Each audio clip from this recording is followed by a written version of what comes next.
Thanks, brother.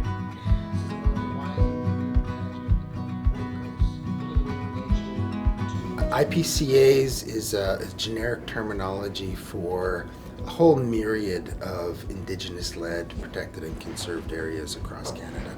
On the west coast of Vancouver Island, where I'm from, on my father's side, we call them tribal parks. Some of these concepts, the place names that we have for our tribal parks, Wana just Hilth'hoo'iss for the Mears Island tribal parks, is a modern day application of a very old way of understanding relationship between humanity and the rest of the world.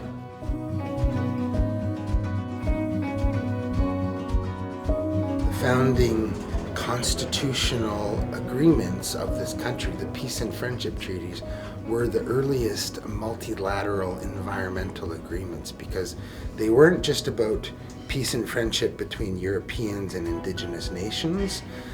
It was about living respectfully with the land and water.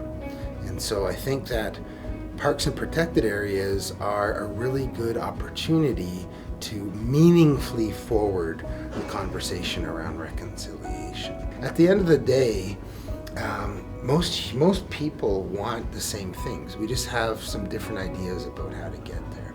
And so IPCAs is one path towards that mutually beneficial future.